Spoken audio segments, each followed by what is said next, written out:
दोस्तों मैं पिछले कई दिनों से HTML में वीडियोस यहाँ पे नहीं बना रहा हूँ, तो कहीं आप लोगों ने ये तो नहीं सोच लिया कि मतलब कि मैं वीडियो बनाऊंगा नहीं HTML पे। खैर ऐसी तो कोई बात है नहीं, और अगर आपने ऐसा सोचा भी होगा तो गलती से भी ये चीज़ दिमाग में मत लेके आएगा कि मैं HTML वीडियोस नहीं बनाऊंगा, बिकॉज मैंने जो चीज़ शुरू करी है वो एकदम बिल्कुल से शुरू रहेगी और एकदम हर एक टॉपिक पे आपको वीडियोस आप मिलेंगी। हाँ, थोड़ा सा डिले हो सकता है, लेकिन बिल्कुल भी ये मत सोचिएगा कि वीडियोस नहीं आएंगी। तो आज की अपनी इस वीडियो में मैं बात करने वाला हूँ HTML में इमेजेस के बारे में।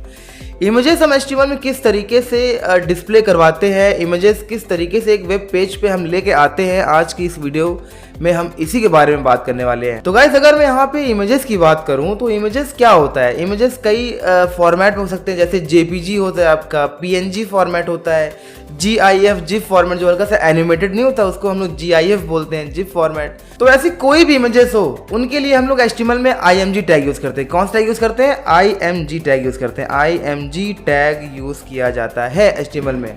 तो ये जो टैग हम यूज़ करेंगे, इसी टैग के इस्तेमाल से हम अपने वेब पेज पे किसी भी टाइप की इमेज को रेंडर करवा सकते हैं। तो यार यहाँ पे ज़्यादा टाइम बिल्कुल वेस्ट करेंगे नहीं, आइए स्टार्ट करते हैं अपनी इस वीडियो को और लेके चलता हूँ मैं आपको लैपटॉप की स्क्रीन पे और समझाता हूँ कि क्या वो छोटी सी कोडिंग है जिसके थ्रू हम इमेजेस को ला सकते हैं अपने वेब पेज। तो दोस्तों आ गए हम अपने यहाँ पे लैपटॉप की स्क्रीन पे और यहाँ पे मैं कैसे आपको बताने वाला हूँ। तो फर्स्ट ऑफ ऑल हम लोग यहाँ पे चलने वाले हैं सबसे पहले अपने फाइल एक्सप्लोरर में, जहाँ पे मैंने एक फाइल बना के रखी हुई है HTML के नाम से। और यहाँ पे आपको एक इमेज दिख रहा होगा HTML, और अगर मैं इसको ओपन करूं तो आपको यहाँ पे कुछ इस तरीके से इमेज आपको दिख रहा है, जो कि इस इमेज को अभी तो मैंने इसको इमेज को केवल ओपन किया है, लेकिन मैं इस इमेज को चाहता हूँ भाई कि मैं अपने जो है वेब पेज पे लेके आऊँ। तो यहाँ अपनी कोडिंग को शुरू करने से पहले ना मैं आपको यहाँ पे IMG का जो सिंटैक्स है मैं आपको यहाँ पे उसके बारे में बता दूँ कि भाई कि IMG टैग जो होता है वो किस तरीके से हम यहाँ पे HTML में ऐड करेंगे और उसके बाद हम उसमें कौन कौन से एट्रीब्यूट लगा के अपने इमेज को रेंडर करवाएंगे। तो आइए समझते हैं क्या यहाँ पे कोडिंग लिखेंगे। तो अगर आपको HTML के बारे में बिल्कुल भी जानकारी नहीं है तो बिल्कुल घबराने की बात नहीं, आप मेरी वीडियोस को जाके स्टार्टिंग से देख सकते हो। मैंने प्लेलिस्ट भी बना के रखी हुई है HTML के बारे में, और वहाँ पे जाइए वीडियो को स्टार्टिंग से देखिए, आपको चीज़ें सब कुछ समझ में आ जाएगी। तो आइए बात करते हैं कि किस तरीके से हम यहाँ पे जो IMG टैग है उसका इस्तेमाल करेंगे। तो भाई यहाँ सबसे पहले जो हम लोग लिखने वाले हैं वो तो है भाई डॉक टाइप। तो डॉक टाइप जैसा कि आप जानते हैं क्या होता है, डॉक्यूमेंट टाइप, यहाँ पे एक्सप्रेशन मार्क होता है और यहाँ पे HTML होता है। इस तरीके से हम यहाँ पे डॉक टाइप लिखते हैं। बाकी यहाँ पे हेड होता है और बाकी यहाँ पे बॉडी होता है। इस तरीके से हम यहाँ पे HTML कोड टाइप करते हैं। यहाँ पे हमने हेड ओपन कर लिया, यहाँ पे हमने बॉडी ओपन कर लिया। उसके बाद हमको यहाँ पे बॉडी को इस तरीके से ऐसे क्लोज भी कर देना है और ऐसे हम इस तरीके से HTML को भी क्लोज कर देंगे। तो ध्यान रहे कि हमको बॉडी जो ये हमारा बॉडी जो यहाँ पे आपको दिख रहा है इसके अंदर ही हमको यहाँ पे IMG टैग का इस्तेमाल करना है। तो अभी बात करते हैं भाई कि IMG टैग हम यहाँ पे किस तरीके से लगाएंगे। तो IMG टैग आपको लगाना कहाँ पे भाई? बॉडी के अंदर ही आपको लगाना है, क्योंकि बॉडी के अंदर ही हमको इमेज को रेंडर करवाना है। तो भैया आप यहाँ पे इस तरीके से टाइप करना है एंगुलर ब्रैकेट और यहाँ पे आपको लिखना है IMG। IMG stand for image. Image type कर दिया, मतलब हमने यहाँ से इमेज का जो हमारा टैग है उसको मैंने यहाँ से ओपन कर लिया है। और इमेज टैग का मैं आपको बता दूं भाई कोई भी क्लोजिंग टैग नहीं होता है, फर्स्ट ऑफ ऑल इसको जान लीजिए। इसके बाद आपको यहाँ पे एक स्पेस देना है और आपको यहाँ पे लिखना है SRC। SRC का मतलब होता है सोर्स। तो यहाँ पे सोर्स का क्या मतलब है? सोर्स का मतलब है कि भाई आप उस इमेज की लोकेशन प्रोवाइड कराइए कि जिस लोकेशन से इमेज को पिकअप करके वेब पेज पे रेंडर कराना है। एक चीज़ यहाँ पे ध्यान दीजिएगा कि भाई की जो इमेज है वो केवल वेब पेज पे डिस्प्ले होती है, मतलब कि इमेज का एक ऐसे लेआउट बन जाता है। इमेज की जो भी साइज रहेगी उतना आपके वेब पेज पे जगह बन जाएगा, स्पेस बन जाएगा, और उतने ही स्पेस में आपका इमेज वहाँ पे आके दिखना शुरू हो जाएगा। इमेज दिखने का मतलब ये नहीं कि इमेज आपके वेब पेज पे अपलोड हो जाता है, इसका कोई मतलब नहीं है। वेब पेज पे केवल आपकी इमेज रेंडर होती है, यानी जो आप सोर्स में लोकेशन देंगे तो सोर्स इज इक्वल टू किया, आपको यहाँ पे एक डबल कोट जरूर ओपन कर लेना है। Double quote is very very important. जो भी आप यहाँ पे सोर्स देंगे डबल कोट के अंदर, अगर मान लो कि आपका जो इमेज है वो सेम फोल्डर के अंदर है, सेम डायरेक्टरी के अंदर है, तो आपको यहाँ पे केवल इमेज का नाम देना है। जैसे मैंने बोल दिया भाई इमेज, ऐसे इमेज लिख दिया और डॉट लगा के इमेज का जो भी फॉर्मेट है, JPG फॉर्मेट हो सकता है, GIF फॉर्मेट हो सकता है, तो मैंने यहाँ पे JPG फॉर्मेट इस तरीके से दे दिया। ये आपका इमेज का सोर्स हो गया। और अगर आपकी इमेज किसी अनदर फोल्डर में है तो आपको फिर पूरे फोल्डर का लोकेशन देना पड़ेगा। मान लेते हैं जैसे मैंने D ड्राइव लिखा, कोलन लगा दिया, फिर D ड्राइव में आपका जो है इमेज नाम का फोल्डर है। उसके बाद मान लेते भाई आपने यहाँ पे HTML नाम से कोई फोल्डर बना के रखा हुआ है और इसके अंदर आपका जाके वो इमेज फाइल है, तो यहाँ पे IMG डॉट फिर JPG, आपका जो भी लोकेशन रहेगा आपको पूरा लोकेशन इस तरीके से देना होगा। लेकिन अगर आपके सेम डायरेक्टरी डायरेक्टरी में है, मतलब जहाँ पे आप कोडिंग लिख रहे हैं और वहीं पे ही उसी फोल्डर में आपका इमेज भी रखा हुआ है, तो आपको केवल इमेज का नाम देना है और डॉट लगा के एक्सटेंशन लगा देना है। और यहाँ पे आपका जो ये सेक्शन है इमेज वाला, यहाँ पे आप इस तरीके से इसको कर देंगे क्लोज। इमेज का मैंने आपको स्टार्टिंग में बताया कि इमेज का कोई भी क्लोजिंग टैग नहीं होता है, तो आपको यहाँ पे क्लोजिंग टैग का झंझट नहीं है।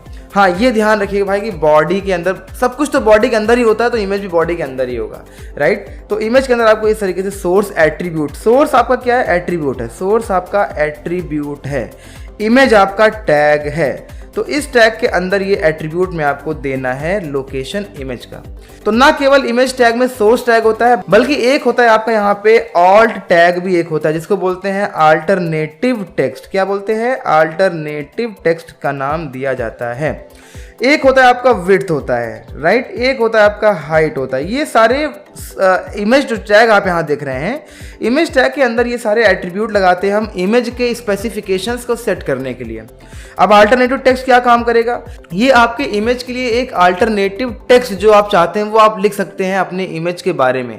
सपोज करो कभी कोई सर्वर का इशू हो गया, या फिर कभी कोई आपका इमेज का डायरेक्टरी चेंज हो गया, या आपने जो लोकेशन दी थी इमेज की वो इमेज ही वहाँ पे नहीं है, मतलब किसी भी इशू के चलते आपकी इमेज जो है आपके वेब पेज पे रेंडर नहीं हो पा रही है। तो उस केस में जो आपने अल्टरनेटिव टेक्स्ट में आपने लिखा होगा, कैसे लगाओगे आपने यहाँ पे IMG टैग ओपन किया, आपने यहाँ पे SRC दे दिया इज इक्वल टू, आपने इसके अंदर लोकेशन दे दिया, इसके बाद आपने यहाँ पे लिखा ऑल्ट इज इक्वल टू, उसके बाद आपने यहाँ पे इमेज के बारे में कुछ भी ABCD जो भी आपके मन में वो आपने लिख दिया और डबल कोट मैंने ऐसे क्लोज कर दिया।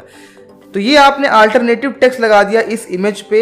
अगर ये इमेज कभी भी डिस्प्ले नहीं होगी तो उस केस में यही टेक्स्ट लिखा हुआ आएगा और जो व्यूअर है वो समझ जाएगा कि भाई यहाँ पे कोई इमेज थी और उस इमेज इस बारे में थी, राइट। तो ये हो गया अल्टरनेटिव टेक्स्ट। और अगर आप चाहते हो भाई कि आपके इमेज, देखो अगर आप विड्थ और हाइट ये एट्रीब्यूट को आप इस इमेज टैग के अंदर नहीं लगाते हो, तो उस केस में क्या होगा कि विड्थ और हाइट जो है वो ऑटोमेटिक जो ओरिजिनल साइज रहेगी इमेज की वही रेंडर होगा आपके वेब पेज पे।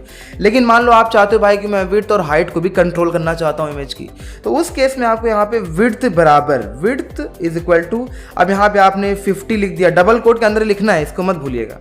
आपने हाइट सेट करनी है तो आपने हाइट इज इक्वल टू 60 ऐसे कर दिया 60। तो इस तरीके से आप विड्थ और हाइट को भी सेट कर सकते हो और 50px भी कर सकते हो। px स्टैंड फॉर पिक्सल, अगर आप चाहते हो भाई पिक्सल में डिफाइन करना तो आप पिक्सल में भी डिफाइन कर सकते हो।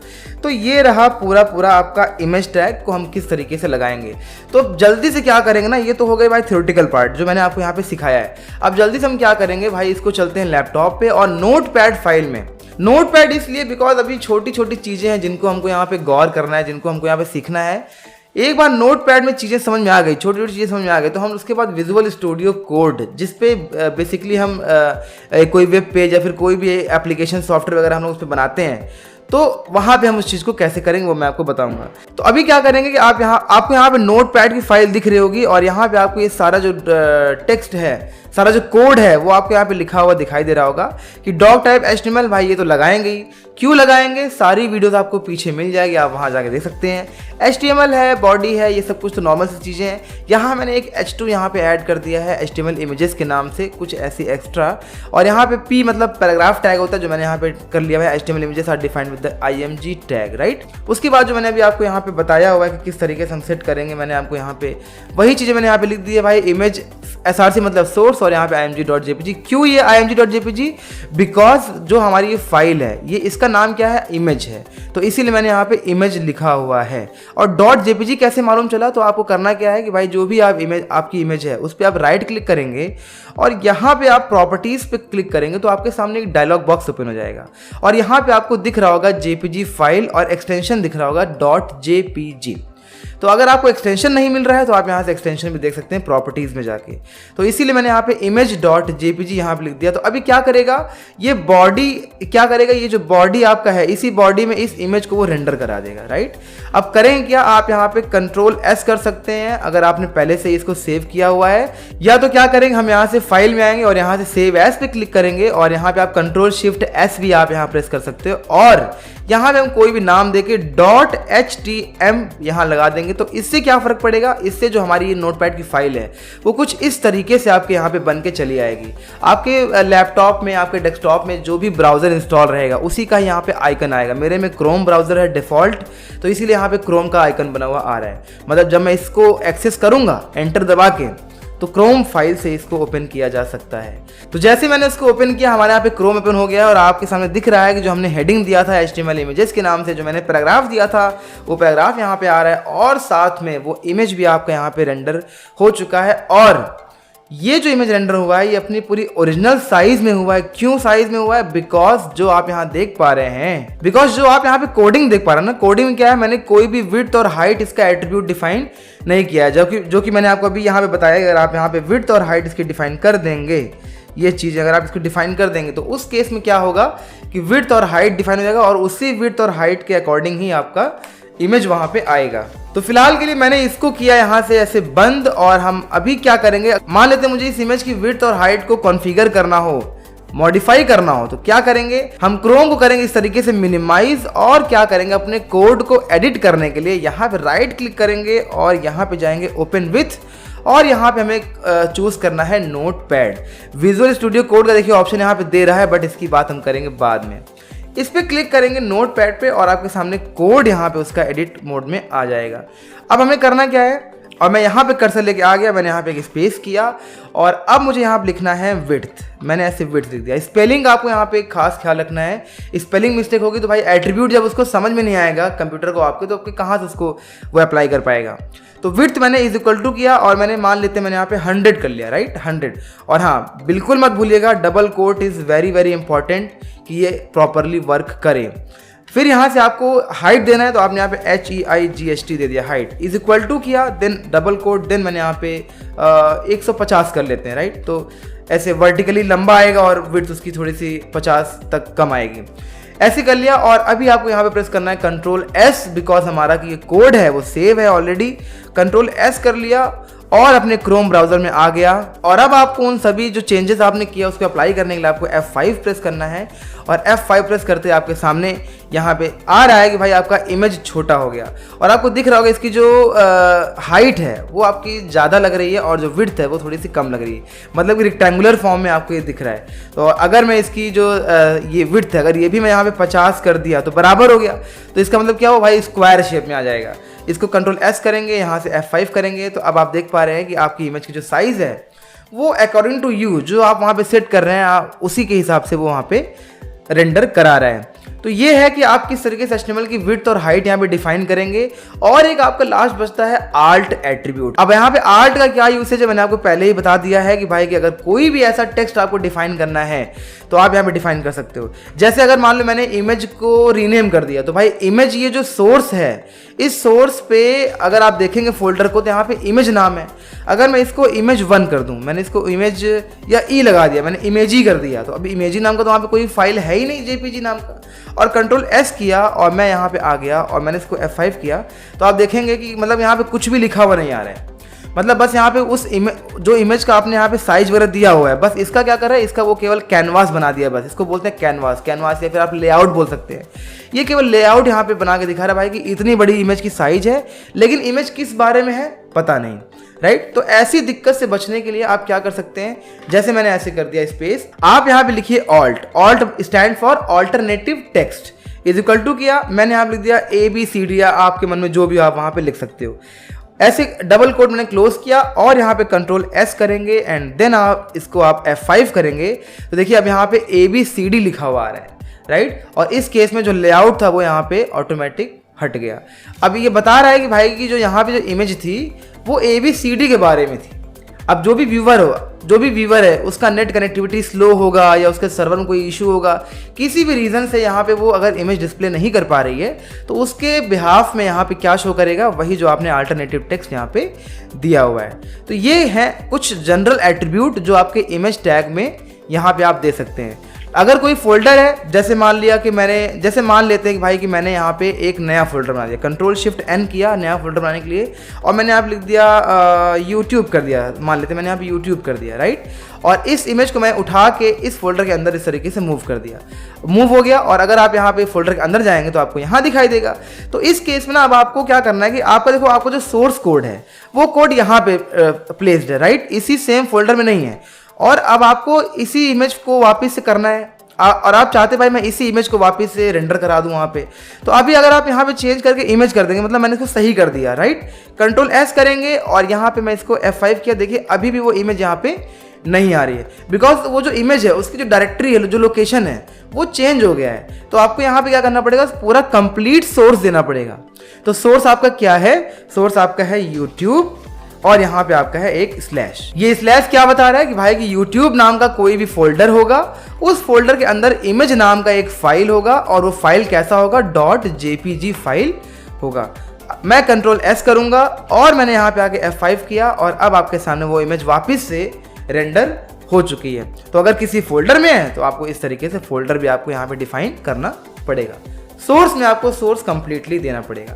तो भाई आज की वीडियो के लिए बस इतना ही है कि भाई इमेज में हम किस तरीके से इमेज को लगाएंगे, कैसे विड्थ और हाइट डिफाइन करेंगे, अल्टरनेटिव टेक्स्ट कैसे डिफाइन करेंगे। तो आई होप कि आपको ये वीडियो बहुत हेल्पफुल लगी होगी, और आई होप कि आपको जो चीज़ें हैं वो समझ में आई होगी, और मैं आपको यहाँ पे अच्छे तरीके से सब चीज़ समझा पाया हूँगा। और अगर आपको ये वीडियो पसंद आई हो तो लाइक ज़रूर करिएगा, मोटिवेशन मिलता है। वीडियो को शेयर करिए, बिकॉज ज्ञान बांटने से हमेशा ही ज्ञान बढ़ता है। और ऐसी वीडियोज़ रेगुलर बेसिस पे देखने के लिए चैनल को सब्सक्राइब करना बिल्कुल ना भूलिएगा।